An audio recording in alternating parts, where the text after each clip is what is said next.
Et bonjour à tous, bienvenue dans cette nouvelle vidéo. Aujourd'hui, je vais revenir sur un des films cultes, ou plutôt sur une saga culte de mon enfance et de mon adolescence, même si j'ai pas eu les épisodes dans le bon ordre. Je vais bien sûr vous parler de Mad Max, de la saga Mad Max, plus particulièrement du premier, parce que c'est vraiment le premier en fait qui m'a le plus marqué et que je préfère parmi tous les Mad Max, même si j'ai un amour évidemment très très très profond pour Mad Max Fury Road, qui pour moi n'est pas vraiment une suite. Il y a vraiment, les trois premiers Mad Max sont vraiment une trilogie qui raconte vraiment une histoire avec un début, un milieu et une fin. Fury Road, c'est une nouvelle histoire, une nouvelle approche, on peut presque dire un reboot pour moi de Mad Max. C'est pas exactement le même personnage, mais j'ai adoré Fury Road, tu vas aller le voir 5 fois au cinéma quand il est sorti, je l'ai vu je sais pas combien de fois, j'adore ce film, et je vais en parler aussi brièvement dans ma vidéo. Quand j'étais gamin, en fait, moi, mes parents, et notamment ma mère, qui regardait beaucoup de bons films et qui m'a initié à beaucoup de films. Et d'ailleurs, je vous ai pas encore parlé sur ma chaîne des films qu'elle m'a montrés comme Robocop, Starship Trooper, Total Recall, Terminator, Predator. Voilà, je vais probablement vous en parler prochainement ou dans quelques temps. Mais c'est vrai que c'est des films qu'on a tellement traités, qui sont tellement traités sur YouTube, sur Internet, que voilà, ça m'intéresse pas forcément d'y revenir à chaque fois, mais je vais quand même voilà, vous donner un petit peu mon avis sur ces grandes sagas et sur ces grands films mythiques des années 80-90. Alors, moi, quand j'étais gamin, évidemment, je suis né en 87 et mes parents me montraient, j'avais le droit de voir Mad Max 3. C'est le premier Mad Max que j'ai vu quand j'étais gamin, donc c'était très particulier parce que je connaissais pas vraiment le parcours du héros. On avait Mad Max 3 à la maison qui est probablement le plus accessible quand on est un gamin, hein. Et mes parents refusaient catégoriquement de me montrer surtout le premier. Ensuite, j'ai vu le 2 à la télévision. Ma mère m'a montré le 2 quand j'étais un tout petit peu plus grand, que j'ai adoré. Voilà. Et après seulement, j'ai vu le premier quand j'ai eu un âge un peu plus avancé. C'est mon père même qui m'avait trouvé la cassette dans une brocante et qui m'a dit, vas-y, on se regarde Mad Max 1. Et ça a été vraiment un truc. J'ai compris pourquoi il voulait pas me montrer le film, même si le film n'est pas violent au sens, c'est pas du film gore. Le film est très violent psychologiquement de par ce qui arrive au personnage, de par ce qui arrive à... Ouais, il y a vraiment des choses immondes, des viols, des meurtres, des meurtres d'enfants, de femmes, d'innocents. C'est très particulier, très malsain par moments aussi.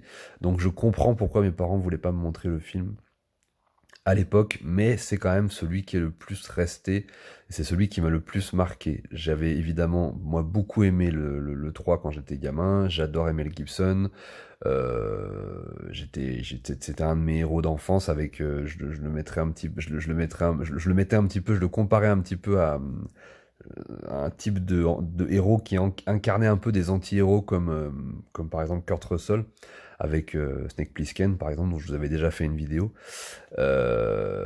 Et quand j'avais vu le 2, évidemment, bah, j'avais pris une claque parce que c'était un film monstrueux, une sorte comme ça de film à mi-chemin entre alors c'était une espèce de western, il y avait un côté western, mais un petit peu péplum aussi, et un peu de la mythologie asiatique, Shambhala, Wuxiapian. Et d'ailleurs, c'est ça qui est assez exceptionnel dans les Mad Max au fur et à mesure des épisodes, c'est que on est vraiment, on est vraiment, et ça c'est un petit peu le génie des anglophones qui ont fait du cinéma et qui ont créé toute cette pop culture dans les années 80-90, c'est qu'ils ont créé des mythes modernes, un peu comme Star Wars, et on retrouve vraiment dans Mad Max, comme dans Star Wars, les trois mythes fondateurs à la fois de l'Europe avec le péplum, donc qui ont été portés au cinéma, avec le péplum côté donc pour l'Europe, le western pour l'Amérique et le wuxiapian et puis son dérivé qui est le shambara pour le cinéma asiatique. Donc il y a vraiment voilà les trois principaux continents qui correspondent pour moi on va dire aux trois grands cinémas, hein, aux trois grandes formes de cinéma qui m'ont le plus influencé. Et on retrouve vraiment ça là-dedans, dans Mad Max, comme dans Star Wars, comme dans d'autres films, etc. Donc alors le premier Mad Max, ça va vraiment être quelque chose qui va être plus, on est presque dans un western ou plutôt dans un on est presque plus dans un vigilant movie, dans un revenge movie que dans un western. Le 2 va être beaucoup plus western du coup. Et le 3 va être un petit peu plus péplum quand même, avec notamment cette grande scène dans l'arène d'un peu de gladiator où Mad Max va combattre un peu des gladiateurs. Il y a un peu ce truc-là dans le 3. Voilà, chaque film emprunte un petit peu à plusieurs mythes fondateurs adaptés au cinéma. Et c'est ce qui est très intéressant. Alors, le film, évidemment, n'a pas inventé le genre post-apocalyptique, mais disons qu'il a vraiment, il a posé vraiment les jalons du genre et il a vraiment influencé le monde entier, puisqu'il y a eu un avant et un après Mad Max. Mad Max n'est pas le premier film post-apocalyptique. D'ailleurs, le premier Mad Max n'est pas un film post-apocalyptique, c'est un film plutôt qui se situe au moment de l'effondrement pré-apocalypse, en fait, avant la guerre atomique. Donc c'est très intéressant. Il y avait eu déjà des films post-apo en Australie, je crois, et puis en Amérique. Mais c'est vraiment voilà Mad Max qui va marquer qui va vraiment marquer la pop culture et qui va marquer le monde avec ça. Et notamment il y aura tous ces films post-apocalyptiques à la fin du grand cinéma italien qui sera un petit peu le bout de la chaîne du cinéma italien. Les mercenaires de l'an 2000, tous ces trucs, des trucs que j'ai vus que j'adore regarder, mais qui sont vraiment pas à la hauteur de Mad Max. Et d'ailleurs, c'est marrant parce que ces films mélangeaient souvent à la fois Mad Max et New York 97, qui étaient les deux grands genres de référence à la fois post-apocalyptique et film d'anticipation. Et ils mélangeaient souvent les deux. Et voilà, c'était un petit peu un mélange des deux souvent.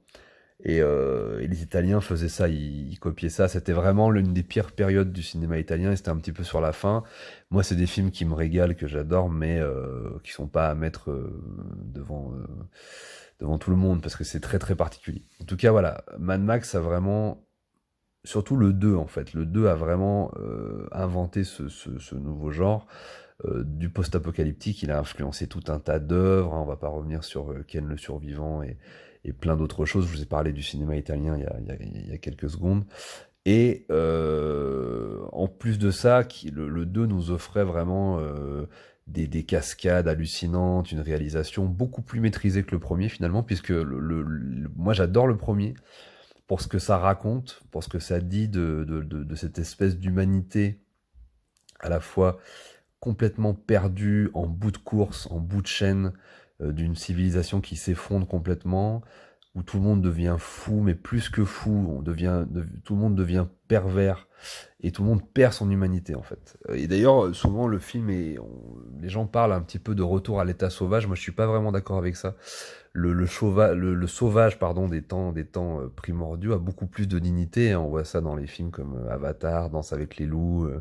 Non, non, c'est pas des sauvages, c'est même pas des barbares, parce que il peut y avoir par moment quelque chose une puissance de renouvellement énergique dans la figure du barbare, hein, dans Conan, etc. Non, non, là, c'est ni des sauvages ni des barbares, c'est vraiment des espèces de robots complètement déshumanisés, quoi, des espèces ils sont faits de chair et de sang, mais ils ont totalement perdu leurs âmes, en fait. C'est un monde sans âme. C'est un monde qui est sur la fin, où tout le monde, en fait, a perdu son âme. C'est l'apocalypse qui arrive, qui est déjà là, en fait. Et il reste donc quelques policiers, comme ça, prêts encore à défendre finalement la loi et l'ordre, mais qui finalement ou un monde. D'ailleurs, le film est aussi intéressant sur ça, c'est qu'on montre très peu la ville, les gens, les humains. C'est vraiment en arrière-fond. Tout est déshumanisé et voilà les protagonistes évoluent, qu'ils soient gentils ou méchants, évoluent dans des espèces d'énormes plaines désertiques. D'ailleurs, c'est un film très rural, hein, le premier Mad Max, tourné à la campagne principalement, on voit très très très peu la ville. Donc c'est un monde qui fonctionne mais qui est complètement décadent, parvenu, pervers, vraiment en bout de chaîne quoi. Et il y a encore ce héros, donc Max qu'on présente au début, qui est un super flic, donc qui fait son devoir, qui est plutôt héroïque, qui est un super flic, qui prend du coup, on voit, il commence à prendre un certain plaisir parce que le monde est devenu tellement fou et les méchants sont, et les criminels sont devenus tellement, sont capables de faire des choses tellement horribles que même les flics eux-mêmes commencent à devenir fous. Il y a une espèce de, comme ça, de chasse. D'ailleurs, là, ils conduisent une Interceptor, et c'est comme des espèces de chasseurs comme ça de mecs, de zombies un peu, de mecs complètement déshumanisés. Et, euh, et je suis désolé, hein, je suis très très très fatigué. C'est un petit peu confus, mais je vais essayer de reprendre un petit peu le fil. Voilà, donc Max est un peu il est présenté comme comme quelqu'un. Il est très iconisé au début. Il est présenté comme un héros, comme un bon flic qui fait son devoir, qui arrête les criminels. C'est un bon père de famille, c'est un bon mari et c'est aussi c'est un bon pote, un bon ami parce qu'il a des frères d'armes dans la police, etc. Voilà, il a toutes les qualités. Il a toutes les qualités en fait pour être ce héros traditionnel s'il avait vécu dans des temps beaucoup plus anciens ou même pas si éloigné d'une autre, mais dans le monde dans lequel il vit, en fait, il va être rattrapé par la folie et par la perversité et par la perte d'âme du monde en fait. Il va être rattrapé par ça. Et c'est tout ce parcours qui est intéressant, c'est cette espèce de héros, cette figure héroïque qui est née vraiment au pire moment et qui va petit à petit en fait donc devenir un anti-héros et petit à petit au fur et à mesure des épisodes de la saga redevenir un héros et reconquérir son humanité. C'est quelqu'un qui est d'abord héroïque, humain, qui a une vie d'ailleurs d'humain très très traditionnelle, hein, femme, enfant, travail, voilà, et qui va tout perdre parce que le monde qui l'entoure est devenu beaucoup beaucoup trop et s'effondre totalement. Donc ce qui est très intéressant, c'est que donc après il va avoir le parcours dans le 2 où là il va être dans un monde complètement post-apocalyptique et après dans le 3, moi je sais que les gens il y a beaucoup de gens qui n'aiment pas beaucoup le 3, il a effectivement beaucoup de défauts sur tout un tas de choses, mais moi je le trouve intéressant dans le parcours du héros parce que le héros a une espèce comme ça de figure christique, de rédemption, se reconnecte avec certaines valeurs du monde de la tradition, du monde de l'innocence, du monde de la joie, de la naïveté, etc. Et va comme ça reconquérir un peu son humanité et va un petit peu libérer et redonner un petit peu espoir au peuple. Donc son parcours est très intéressant. C'est le fait qu'il perde absolument tout, mais jusqu'au même le monde et l'époque dans laquelle il vit, tout va être détruit et que petit à petit il va se reconstruire. Et l'histoire de Max, c'est l'histoire évidemment des hommes du monde. Hein, c'est une allégorie sur sur ce qu'on est. Et donc ça raconte quelque chose en fait d'assez intéressant puisque ça puise dans quelque chose d'à la fois totalement mythologique sur la figure du héros, mais dans quelque chose qui est très proche de nous, à savoir l'effondrement, l'apocalypse, ce type de choses. Alors évidemment, ça se passera pas du tout comme dans Mad Max, hein, tout ça, mais c'est du cinéma, mais le symbole est très très très fort. Et c'est ce qu'il faut retenir dans ces films, dans cette saga, c'est vraiment la symbolique de la figure du héros, mais à travers une déshumanisation et une humanité retrouvée, et un héroïsme retrouvé, parce que en fait, Max va être complètement désintéressé et va revenir à une forme de... Encore une fois, je le compare même pas à son chien dans le 2, c'est pas une bête sauvage, c'est vraiment quelqu'un qui a perdu son âme, qui à la fin du premier on est vraiment avec lui dans sa quête de vengeance parce qu'on rappelle que sa femme et son jeune bébé ont été assassinés par des motards, que ces mêmes motards ont assassiné son meilleur ami d'une manière absolument horrible, perverse, dégueulasse, voilà, en se mettant à 25 sur lui, en le brûlant vif, enfin c'est absolument immonde, hein. Voilà, on reconnaît toute la veulerie, toute la lâcheté de cette espèce d'humanité en fin de course comme ça, cette espèce de laideur du monde en fait. Et donc on est complètement avec lui dans sa quête de vengeance au moment où alors il est très iconisé, voilà, il y a vraiment le côté revenge movie où à un moment donné, bon, on sent qu'il vrille, il devient fou.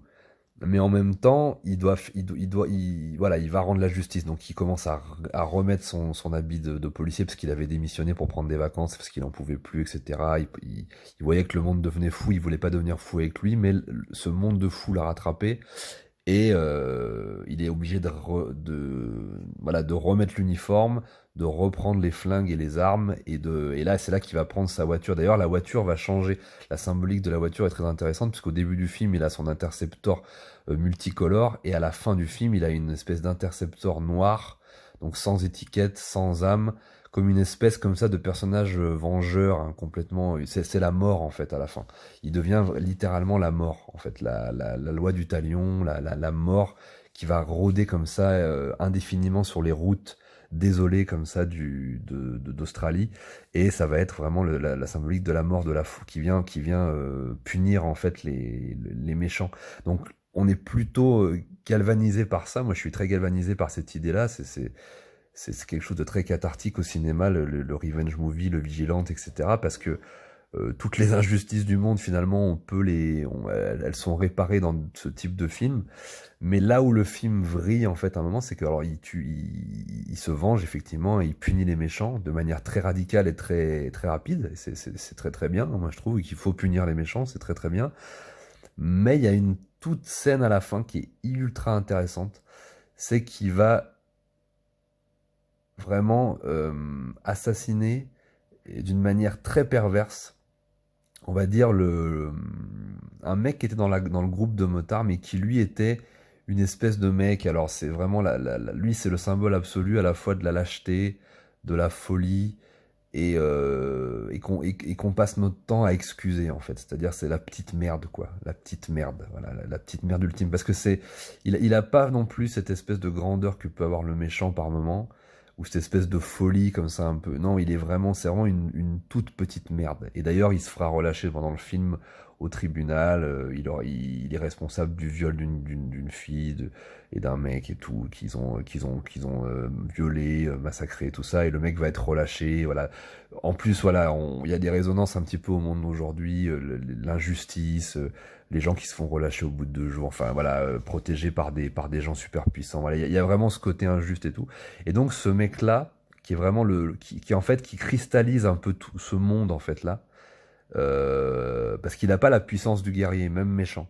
C'est vraiment une merde. Et du coup, Max va vraiment relâcher toute sa rage dans ce personnage en lui faisant subir quelque chose de très très très pervers et de voilà, où on a une certaine jouissance à le voir souffrir, et en même temps, on a aussi, en tant qu'humain, on peut pas en fait jouir de ça parce que ça nous déshumanise. Et du coup, alors je raconte pas toute la scène en détail, hein, mais Max lui laisse faire un choix entre la mort et la mort, enfin c'est très particulier. Et du coup, à ce moment-là, le personnage de Max à la fin vrille complètement, et il est complètement déshumanisé. En fait, il a perdu son humanité, non pas en se vengeant et en rendant la justice en tuant les méchants, mais en fait en faisant preuve d'acharnement pervers sur cette petite merde là qui cristallise un peu le monde dans lequel il vit. Et du coup, bah c'est la fin est un peu amère parce qu'on se dit bon, il a bien fait de punir tout le monde, mais en même temps, putain, le mec est complètement déshumanisé, et à la fin ça finit comme ça, et on le voit voilà, euh, on voit voilà, rouler sur la route comme s'il allait rouler indéfiniment sur une route. En fait, c'est comme s'il était déjà mort. Du coup, c'est assez fascinant. Ce film est très très fascinant. Alors, les principaux défauts en fait de ce premier film, c'est vrai que même moi, si je l'adore, hein, c'est vraiment mon préféré de tous. Mais c'est vraiment celui qui est le moins maîtrisé, le plus avec énormément d'ellipses, beaucoup. Il est très rushé. On sent qu'il aurait fallu qu'il dure, voilà, il dure 1h30, il aurait fallu qu'il dure peut-être 2 heures, voilà, 30 minutes de plus pour développer certains aspects, certains trucs. Mais c'est vrai que par contre, le film passe très très très vite. Il est hyper rythmé, on s'ennuie pas une seconde, mais ça va peut-être un peu trop vite. Il est peut-être trop rushé. Il manque effectivement certaines scènes, certains plans. La musique magnifique compense du coup l'absence de certains plans par moment et de certaines scènes aussi. Et voilà, elle est orchestrale, elle est à la fois noire et très dure, et par moments un peu épique, par moments un peu triste, etc. Et je pense que alors de ce que j'ai cru entendre, lire un peu à droite à gauche, voilà, c'était le premier film de George Miller et c'est vraiment pas le film qu'il pouvait maîtriser de A à Z et du coup il a pas pu faire tout ce qu'il voulait et je crois même que c'est un film qu'il aime pas lui-même. Hein. C'est un film, il est assez mécontent du résultat de ce que j'ai entendu et ça peut se comprendre pour un premier film pas forcément où on peut pas où tout n'est pas abouti où on a la frustration de ne pas tout réussir ce qui est et je vois exactement les scènes qui manquent les plans qui manquent et les trucs qu'il aurait voulu mettre je vois très bien après c'est vrai que le 2 va être beaucoup plus maîtrisé il y aura et puis le 3 et puis alors le Fury Road ça sera carrément le feu d'artifice vraiment le truc le plus maîtrisé qui fera malgré cette espèce de chaos. C'est un chaos complètement maîtrisé. Là, on est sur un énorme budget et entre le premier et le quatrième. Ça, c'est le jour et la nuit. Mais je trouve que l'essence de ce que raconte le premier Mad Max me parle beaucoup plus et beaucoup plus intéressant. Mais le parcours global du héros de Max est tout aussi intéressant dans les suites. Le parcours, voilà, cette reconquête de l'héroïsme et de l'humanité au travers des épisodes 2 et 3 est absolument magnifique. Et, euh, et puis Fury Road est une relecture très intéressante. Et d'ailleurs, le nouveau volet là, arrive là dans quelques semaines ou dans quelques mois. J'irai évidemment le voir. Alors ça sera pas sur Max, ça sera sur le personnage de Furiosa qui a été introduit dans Fury Road, mais je pense que ça sera une trilogie et qu'on retrouvera le personnage de Max dans le troisième épisode. En tout cas, le fait qu'il ait mis quasiment 10 ans pour le faire, c'est un peu comme Avatar, c'est absolument scandaleux, c'est vraiment des trucs, on comprend pas parce que c'est des films qui ont cartonné et on se tape 10 millions de merde entre les deux épisodes, entre Avatar 1 et Avatar 2, on s'est maté des boosts pendant 10 ans, entre Mad Max, Fury Road et Furiosa, là, le nouveau, on s'est tapé des milliards de boosts et c'est totalement injuste et incompréhensible. Mais on est un petit peu dans le monde de Mad Max, du premier pour moi, même si le résultat sera évidemment différent, mais on y est quand même un petit peu, on est dans un monde un peu avec un peu inversé, un peu en bout de chaîne. En tout cas, voilà, c'était. Je suis désolé, j'ai été très long. J'espère que ça vous a pas trop emmerdé. En tout cas, c'était mon avis sur Mad Max et donc le premier Mad Max qui est vraiment un de mes plus grands films de tous les temps et la saga Mad Max qui est extraordinaire. Où évidemment j'adore le deuxième, j'aime quand même le troisième pour ce qu'il essaye de raconter et pour le parcours du héros, et j'adore Fury Road, je l'ai vu, comme j'ai dit, 5 fois au cinéma, en VF, en VO, en 3D, en 2D, en tout ce que vous voulez, en noir et blanc, là, en version chromée.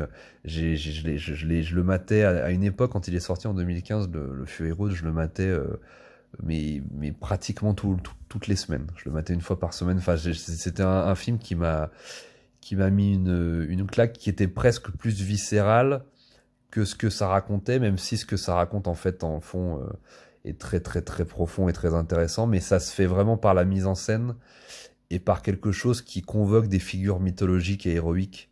Et en fait, il faut vraiment se replonger dans ces espèces de récits archétypaux, en fait traditionnels, mais dans un monde post-apocalyptique, donc en fait futuriste. Et c'est ça qui est intéressant en fait dans toute cette saga. Et d'ailleurs c'est ce qui est très intéressant souvent dans les sagas, puisque finalement on invente rien, on remet simplement en perspective des mythes et des légendes et des archétypes qui nous sont contés depuis très très très longtemps, pas la nuit des temps, mais depuis très longtemps, et qu'on essaie comme ça d'incorporer dans des choses beaucoup plus modernes, beaucoup plus futuristes, voilà. Et c'est vrai que voilà, les anglo-saxons ont été très très bons pour ça dans les années 80, 90 et encore à de rares exceptions aujourd'hui.